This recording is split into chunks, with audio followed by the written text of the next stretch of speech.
Sa vie a été menacée et son entreprise a sombré. Tout cela parce qu'il a osé demander son argent à un homme riche. Ce qui s'est passé à la fin vous laissera sans voix. Salut à tous et bienvenue sur ma chaîne. J'espère que vous allez bien. Aujourd'hui, j'ai une histoire renversante à vous raconter. Une histoire qui éveillera vos émotions, fera travailler votre imagination et vous tiendra en haleine du début à la fin. C'est captivant, éducatif et véritablement inspirant. Vous en doutez? Alors, restez avec moi et plongeons dans l'histoire. Par une journée ensoleillée et animée à Lagos, au Nigeria, un homme d'affaires bien connu, nommé Monsieur Obi, vaquait à ses occupations quotidiennes. C'était un commerçant prospère spécialisé dans la vente d'équipements électroniques, d'appareils électroménagers, de gadgets professionnels et de fournitures de bureau. Son magasin était stratégiquement situé dans un quartier commercial prisé, un emplacement idéal qui facilitait les transactions et lui permettait d'attirer des clients prestigieux. Au fil des années, M. Obi avait bâti une solide réputation. Il était reconnu pour son honnêteté, sa fiabilité et la qualité exceptionnelle de ses produits. Ses collègues commerçants du secteur électronique le respectaient et le soutenaient. Pour eux, il était un ami, un partenaire de confiance et un homme de bien. Puis arriva ce week-end fatidique. Monsieur Obi était dans son magasin en train de faire l'inventaire des articles électroniques qu'il devait réapprovisionner. Son showroom était rempli des derniers gadgets haut de gamme. Téléviseurs LG à écran plat, lampes LED et ampoules décoratives, lustres. Vous l'imaginez, il avait tout ce qu'il fallait. Les affaires étaient florissantes et tout semblait aller pour le mieux. Quelques heures plus tard, alors qu'il s'apprêtait à sortir pour une réunion importante, une luxueuse voiture flambant neuve s'arrêta devant son magasin. Le chauffeur descendit rapidement et ouvrit la portière passager avec respect. Et c'est alors que sortit le grand chef Badmus Oladije. Le chef Badmus respirait la richesse et le pouvoir. Il portait un collier en or étincelant, une montre de luxe et une tenue traditionnelle taillée sur mesure, élégante et raffinée. Sa simple présence imposait le respect. Monsieur Obi, toujours accueillant, le reçut chaleureusement. Le chef Badmus balaya lentement du regard le showroom, hochant la tête d'un air approbateur. « murmura-t-il, visiblement impressionné. Monsieur Obi sentit une montée d'excitation. Un client aussi important pouvait signifier une excellente journée de vente. Le chef Badmus s'approcha alors d'un téléviseur LG à écran plat et demanda « Excusez-moi, monsieur, est-ce que ce téléviseur durera très longtemps ?» Avec assurance, Monsieur Obi répondit « Bien sûr, monsieur. Mes produits sont de première qualité, durables et garantis. Vous ne trouverez pas mieux ailleurs. » Le chef Badmus fut séduit. Il apprécia la manière dont Monsieur Obi parlait avec certitude. Puis vint la grande révélation. Le chef Badmus s'apprêtait à inaugurer son tout nouvel hôtel 5 étoiles. Mais avant l'ouverture officielle, il devait s'assurer que l'intérieur et l'extérieur du bâtiment soient absolument magnifiques. Il voulait faire de son hôtel un chef-d'œuvre, un espace élégant et accueillant, parfait pour des événements prestigieux tels que des fêtes au Wambé, des réceptions de mariage, des anniversaires et bien d'autres grandes occasions. Et pour cela, il avait besoin des meilleurs équipements électriques et installations, des produits abordables mais d'une qualité irréprochable. Mais ce qui s'est passé ensuite a pris une tournure totalement inattendue. Restez connectés pour la suite de l'histoire. Monsieur Obi était ravi d'entendre la grande vision du chef Badmus. Il était impatient de conclure l'affaire et de se lancer dans ce contrat passionnant. Le chef Badmus fixa ensuite un jour pour que Monsieur Obi visite son nouvel hôtel 5 étoiles afin d'effectuer une inspection complète avant d'entamer les préparatifs nécessaires. Monsieur Obi était fou de joie. Il remercia le chef Badmus pour cette opportunité, tandis que l'homme fortuné remontait dans sa luxueuse voiture. Le lendemain, Monsieur Obi accompagna le chef Badmus pour inspecter le grand hôtel. À sa grande surprise, le bâtiment était tout simplement époustouflant. Les yeux écarquillés, il s'exclama « Waouh! Quelle merveille! Les ingénieurs ont vraiment fait un travail fantastique. Je dois dire, chef, c'est impressionnant. » Satisfait du compliment, le chef Badmus éclata de rire et répondit « Oh, merci, mon cher ami. Eh bien, voilà ce qui arrive quand l'argent parle. » Ils rirent tous les deux avant de passer aux choses sérieuses. Le chef Badmus commença à désigner les installations électriques dont il avait besoin pendant que M. Obi prenait des notes. « Je suis vraiment impressionné par votre professionnalisme, alors je fais entièrement confiance à votre travail, M. Obi, déclara-t-il avec assurance. Il passa ensuite une énorme commande comprenant un grand nombre de téléviseurs LG à écran plat, des lumières LED pour l'extérieur du bâtiment, des ampoules décoratives pour embellir l'intérieur et des lumières disco pour la section bar et club. Les yeux de M. Obi s'illuminèrent de joie alors qu'il notait soigneusement la commande. Rayonnant d'enthousiasme, il rassura le chef Badmus. « Waouh, chef, c'est incroyable!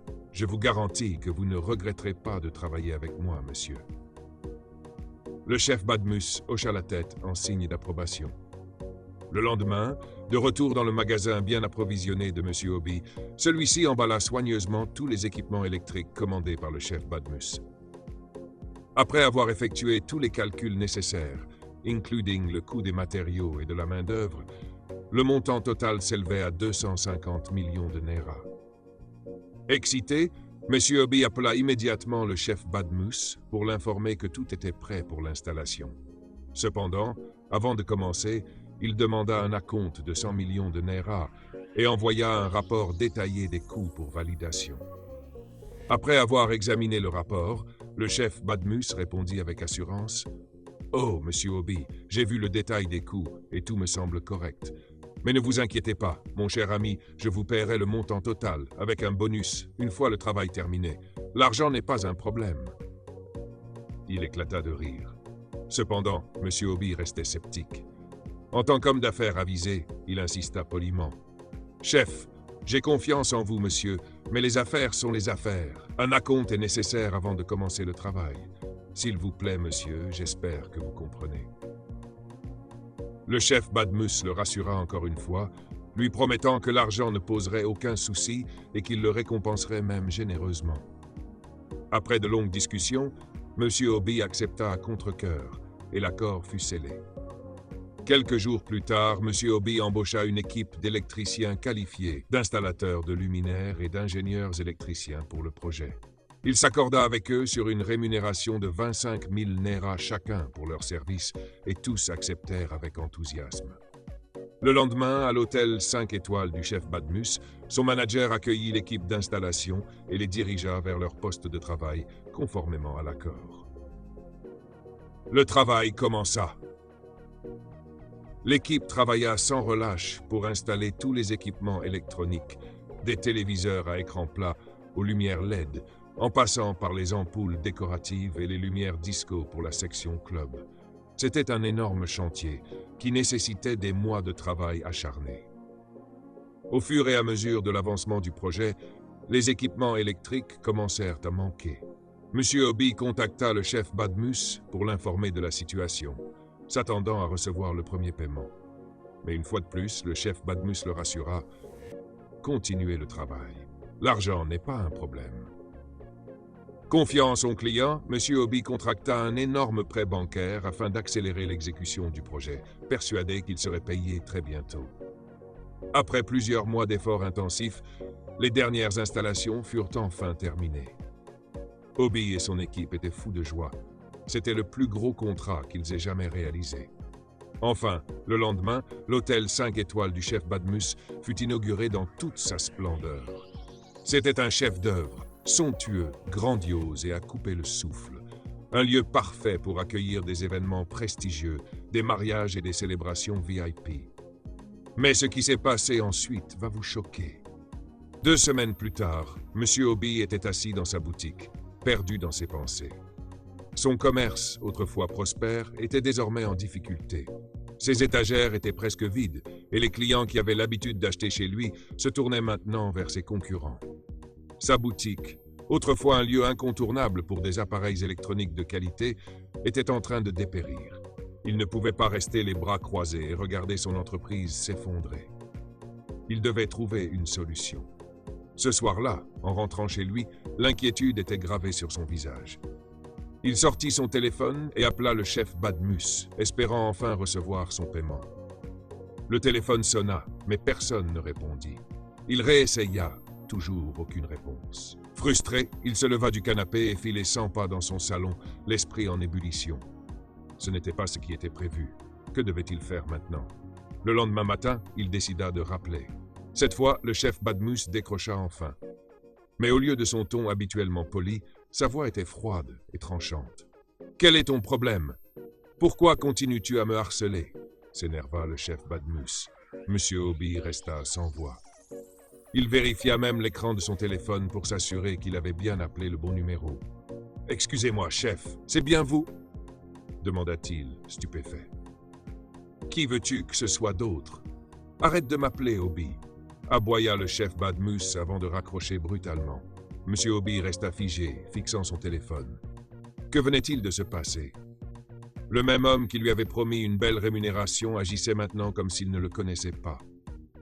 2 jours plus tard, incapable d'ignorer ses inquiétudes, Monsieur Obi tenta de rappeler. Cette fois, la réaction fut encore pire. Dès que le chef Badmus décrocha, il criait déjà. « Je t'ai dit d'arrêter de me déranger. Le travail que tu as fait est médiocre. Je ne vais pas gaspiller mon argent pour ça, » hurla-t-il. Les mains de Monsieur Obi tremblaient de colère. « Monsieur, avec tout le respect que je vous dois, nous avions un accord. Vous avez inspecté le travail et vous étiez satisfait. Maintenant, vous me dites de venir retirer mon matériel. Vous savez bien que c'est impossible. Tout a déjà été installé. » Mais le chef Badmus ne voulait rien entendre. « Je m'en fiche. Le travail n'est même pas présentable. Je ne te paierai pas un seul centime, » déclara-t-il avant de raccrocher. Monsieur Obi resta là, le téléphone toujours en main, le cœur battant à tout rompre. Comment cela pouvait-il arriver? Avait-il été victime d'une escroquerie? La vérité s'abattit sur lui comme une tonne de briques. Une bataille imprévue l'attendait. Restez connecté pour découvrir le rebondissement inattendu. Le lendemain, Monsieur Obi se rendit au commissariat et expliqua toute l'affaire en détail. Les officiers l'accompagnèrent à l'hôtel de Chief Badmus, où ce dernier fut arrêté. Cependant, étant un homme influent, Chief Badmus parvint à soudoyer les policiers en charge du dossier et obtint sa libération. Lorsqu'il apprit la nouvelle, Monsieur Obi fut furieux, mais impuissant. Il savait qu'il devait trouver un autre moyen de récupérer ses 250 millions de Naira. 3 semaines plus tard, la situation s'aggrava encore. La banque, ne pouvant pas récupérer son argent, mit sous scellé la boutique de Monsieur Obi à cause de son prêt impayé. Son commerce autrefois prospère était désormais en ruine. Ne voyant aucune autre issue, il décida de porter l'affaire devant la justice. Il engagea un avocat, lui expliqua tout en détail, et ce dernier le rassura. « Monsieur Obi, vous avez un dossier solide. Ne vous inquiétez pas, je veillerai à ce que justice soit faite. » Ils se serrèrent la main et Monsieur Obi le remercia avant de partir. 2 jours plus tard, lors de la première audience, les 2 parties se présentèrent avec leurs représentants légaux. La salle d'audience était bondée de curieux impatients de voir comment l'affaire allait se dérouler. Assis à côté de son avocat, Monsieur Obi attendait avec anxiété. De l'autre côté, Chief Badmus, vêtu d'un somptueux agbada, affichait un sourire confiant, comme s'il connaissait déjà l'issue du procès. Le juge prit place, frappa son marteau et ouvrit la séance. L'avocat de Chief Badmus se leva en premier et s'adressa au tribunal avec assurance. « Monseigneur, mon client est un homme d'affaires respecté, propriétaire d'un prestigieux hôtel 5 étoiles. Toute cette affaire n'est qu'un simple malentendu. Obi n'a pas fourni un service satisfaisant et mon client a le droit de retenir son paiement en raison de la mauvaise exécution des travaux. » L'avocat de M. Obi rétorqua immédiatement. « Objection, monseigneur. Les allégations du défendeur sont infondées et trompeuses. Voici un contrat signé entre Chief Badmus et mon client, M. Obi, précisant clairement les conditions de paiement ainsi que l'étendue des travaux à réaliser. Ces travaux ont été entièrement exécutés conformément au contrat, et Chief Badmus les a même approuvés avant l'installation. Je vais présenter des preuves photographiques et vidéos du projet achevé, démontrant que mon client a livré un travail de haute qualité, comme convenu. » Le juge ajusta ses lunettes et examina attentivement le contrat présenté. « Ce document est dûment signé par les 2 parties, » déclara-t-il avant de se tourner vers l'avocat de Chief Badmus. « Avez-vous des preuves démontrant que les travaux réalisés étaient de mauvaise qualité ?» L'avocat de Chief Badmus hésita avant de répondre. « Monseigneur, Bien que nous ne disposions pas de preuves directes pour l'instant, nous, le juge l'interrompit. Dans ce cas, sur quelle base votre client a-t-il refusé de payer? La loi nigériane sur les contrats, dans son article 3, stipule qu'un accord juridiquement contraignant doit être respecté par toutes les parties impliquées.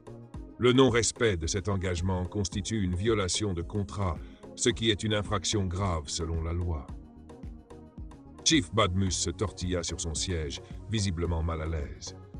Saisissant l'opportunité, l'avocat de M. Obi enchaîna. Monseigneur, non seulement Chief Badmus a refusé de payer, mais il a aussi manipulé le système judiciaire en soudoyant des officiers de police pour échapper à l'arrestation. Je demande qu'une enquête indépendante soit menée à ce sujet. Un murmure parcourut la salle du tribunal, tandis que le juge frappa de son marteau pour rétablir l'ordre. Il se tourna vers les deux avocats. Avec les preuves présentées, ce tribunal exige des documents supplémentaires ainsi que des témoignages pour rendre un verdict final. Chaque partie a une nouvelle chance de fournir des éléments supplémentaires. L'audience est ajournée jusqu'à la prochaine séance. Il fit sonner la cloche, marquant la fin de la session.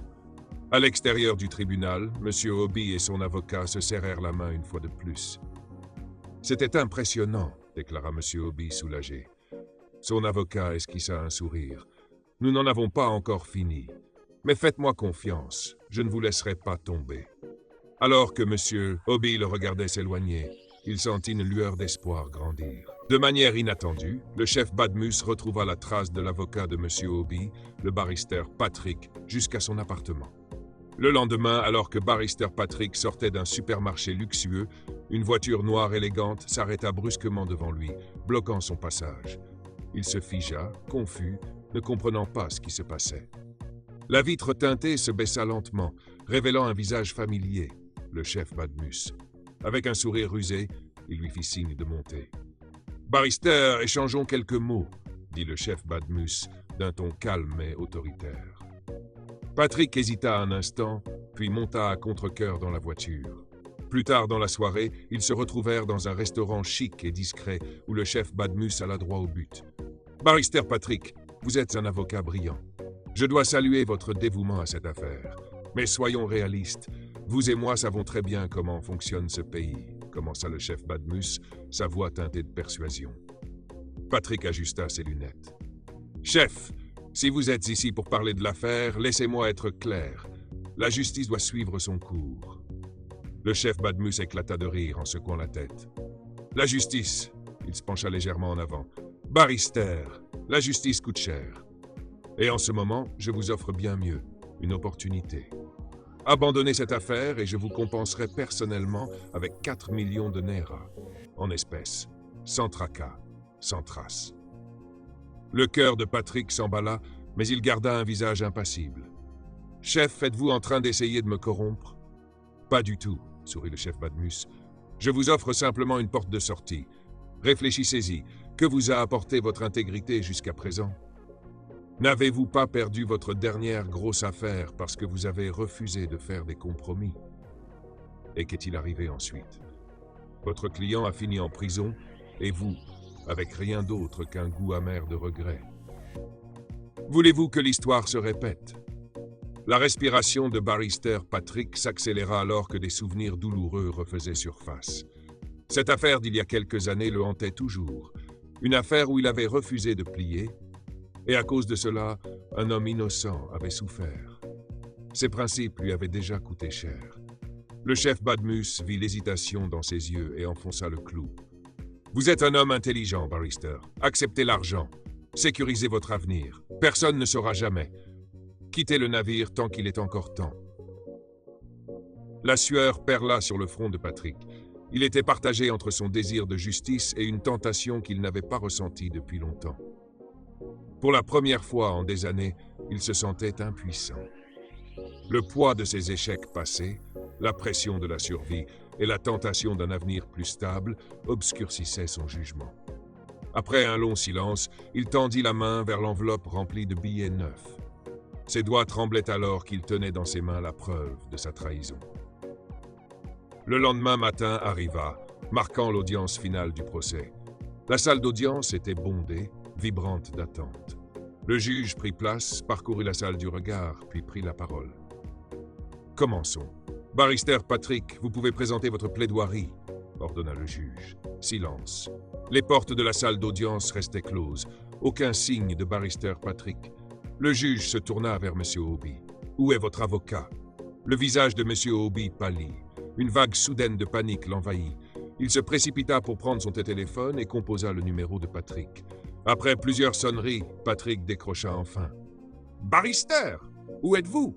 L'audience a commencé !» s'écria M. Obi, désespéré. Un profond soupir se fit entendre à l'autre bout du fil. Puis la voix de Patrick, creuse et lointaine, asséna un coup dévastateur. « Monsieur Obi, je suis désolé, mais cette affaire ne tournera pas en votre faveur. Je ne souhaite plus vous représenter. Mon conseil, abandonnez. » La ligne coupa. Monsieur Obi resta figé, le téléphone tremblant dans sa main. Son avocat, l'homme en qui il avait placé toute sa confiance, venait de l'abandonner. Des larmes lui montèrent aux yeux alors qu'il baissait lentement son téléphone. Incrédulité, trahison, désespoir. Le chef Badmus esquissa un sourire satisfait, ajustant subtilement son agbada, sa victoire se lisant dans sa posture. Le juge jeta un coup d'œil à l'équipe juridique de Chief Badmus, puis se tourna à nouveau vers M. Obi. « Très bien. L'affaire est ici rejetée en raison de l'absence de représentation légale. L'audience est levée. » Avant que le juge ne frappe le marteau, les portes de la salle d'audience s'ouvrirent brusquement. Une jeune femme confiante, vêtue d'une robe d'avocat noire impeccablement coupée, entra à grands pas. Sa voix résonna dans la salle silencieuse. « Votre Seigneurie, je suis ici pour représenter M. Obi. » Des murmures parcoururent la salle. Les yeux de M. Obi s'agrandirent de surprise alors qu'elle s'approchait de lui et lui posait une main rassurante sur l'épaule. Elle se pencha et lui murmura « Monsieur Obi, ne vous inquiétez pas, il y a encore de l'espoir. » Le juge hocha la tête en signe de reconnaissance. « Très bien, veuillez indiquer votre nom pour le procès-verbal. Maître Grace Okonkwo, votre Seigneurie. » Chief Badmus et son avocat échangèrent des regards inquiets, chuchotant de manière urgente. « Que se passe-t-il ici, maître? Qui est-elle » murmura Chief Badmus sous sa respiration. Son avocat ne répondit pas. Maître Grace se tourna vers le juge. « Votre Seigneurie, je demande respectueusement que cette affaire continue. Mon client a été privé de son paiement de manière illégale et j'ai toutes les preuves nécessaires pour le prouver. » Le juge ajusta ses lunettes. « Allez-y, conseil. » Le début du combat juridique. L'atmosphère était tendue alors que les deux parties présentaient leurs arguments. L'avocat de Chief Badmus tenta de manipuler les faits, affirmant que le travail de M. Obi était de mauvaise qualité et qu'il ne méritait pas d'être payé. Maître Grace resta ferme. « Votre Seigneurie, permettez-moi de rappeler à cette honorable cour l'article 7.1b de la loi nigériane sur les contrats, qui stipule qu'un contrat valide lie toutes les parties et le non-respect des obligations constitue une violation. » Elle remit le document. Le juge l'examina attentivement. « C'est une preuve substantielle. » Elle continua. « De plus, votre Seigneurie, en vertu de l'article 315 du Code pénal, obtenir des biens ou des services sous de faux prétextes est un délit passible de sanction. Chief Badmus a non seulement refusé de payer, mais a aussi tenté de saboter l'entreprise de mon client. Je demande une compensation totale avec des dommages et intérêts. » L'avocat de Chief Badmus balbutia. « Objection, votre Seigneurie. Ces accusations sont sans fondement. » Le juge leva la main. « Rejeté.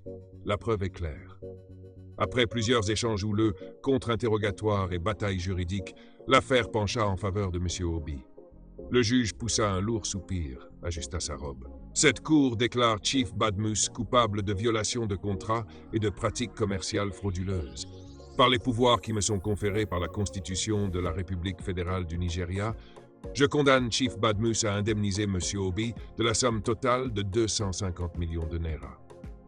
De plus, pour les dommages et les pertes commerciales subies, une somme supplémentaire de 20 millions de naira sera accordée. L'audience est levée. » Le marteau frappa. Un sentiment de triomphe envahit la salle.